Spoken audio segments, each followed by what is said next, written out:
The new Escutcheons come with a sticker right here that's got a big long number. That's the MAC address. So I take the sticker off after I'm done, put it on the inside cover of the inside part. That way I know where it is in case I ever need to access or look at it again. But otherwise, you got your Escutcheon right here. We're going to install one on this door. The first thing I did is I removed the existing door handle. You can see there's not holes in it first, so I'm going to mark that. Then I'm going to put my latch in, and then also the cylinder that holds it together. And then we're going to put the holes for the door outside. So you've got the latch in, we're going to put the cylinder in, and then from the outside in, because the outside is going to have a spring on it, also pushing it in. So you can see here it's kind of got little grooves. So those go right there to hold the latch in place. And then we just push it on. This lock comes with the handle facing down, and you're going to orient it based on how the door opens. So I figure this is the outside, so I want my door handle facing obviously in towards the door so we can get in. Once you have to take the front cover off to be able to orient the handle. And when you put the front cover back on, you're going to put 4 screws in these 4 holes to secure it. So these screws, these 4, use a size T20, so I just hand tighten it on. This is just to keep the front and the back together. When it's on the door, it's not going to come apart though. Then once you've got that on, you've got this little part that's going to go into the actual cylinder inside the door there. You can see these holes on the top and the bottom. That's what these rods are for right here. So we just got to put those screws in, and those just use regular Phillips head. And once I've got that on, if you're installing this on an exterior door, you want to use this rubber grommet right here to go over the top. The only problem is once you add this device, it basically makes it so it doesn't fit. So I usually just cut all of that section out, making sure that it stays on the outside, obviously, so that it keeps it weather tight. But I don't need that because this is an interior door.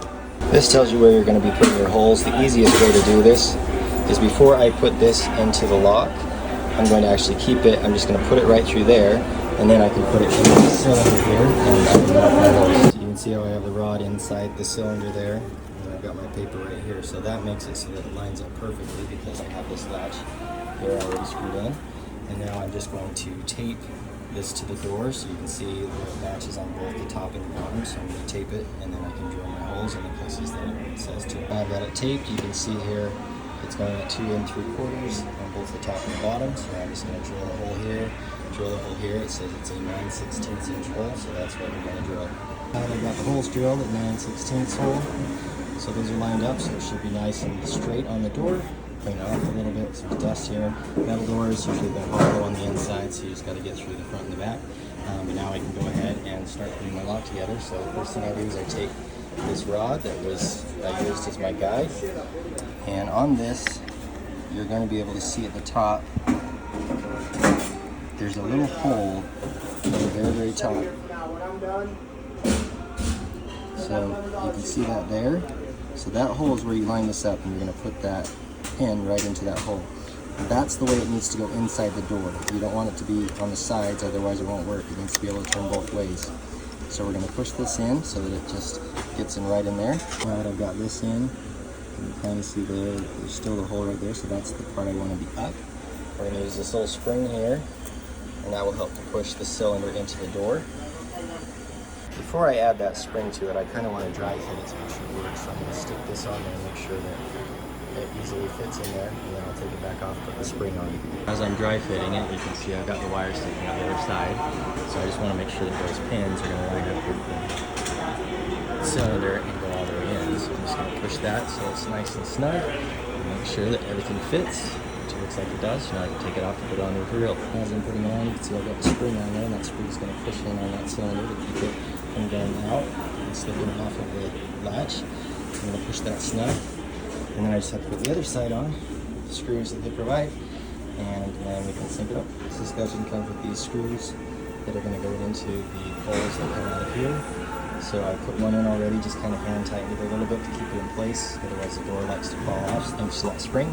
So then I just take this one, I'm going to put it in there, and I just grab a T15 bit, and I'm just going to hand tighten it a little bit because I want to make sure I line the door up before I tighten it all the way. Now I've got this fairly tight on there. You can see on here there's still a little bit of play. What I like to do is just make sure that the door is perfect on the side, and then I'm going to tighten it all the way, and I'm going to put a little screw in here just to set it to make sure it doesn't move anymore right now. Alright, I like this. I think it's It looks pretty straight. I've got this set screw here. I can put this in right there. It comes with a self-tapping bit, so you can use it in metal doors. So you can put that there just to keep it from swaying right to left. But inside and outside, I like how straight it is. That's the door. Now that I got that screw in the middle, and these ones are tightened, this is all set. So I'm gonna have to plug this in. This has a long cord, I don't know why. But what I like to do is kind of wind it up in circles, and then I'm going to just plug it in right there. Now I got that wound up, plugged it in. Once you plug it in with the batteries, you're gonna hear it make a sound. You've also got this little plug right here that goes in, so I can plug that up. That just is to keep the wire from moving, and also I guess maybe any water from getting in that hole, I'm not sure. But I like to put that on there just to keep it snug. And then this inside's all done. Once you got to this point, you can go ahead and get the lock attached to the IQ. So I've already attached this lock, but if I hadn't, I would just hold the maintenance card up to it when the savvy tech tells me to. And then once it turns green, this lock should be good to go and ready to go. You can see it does work on the outside, but it does work on the inside. One last thing before I put the back cover on, also there's these little set screws that go on the side that just keeps the rod in place that we put in the handle.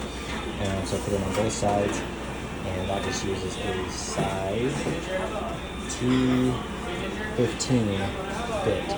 When you're putting this back cover on after you've got everything else done, you just slide it on to the handle, and it goes on the top here. Now, on the bottom there is a set screw right there.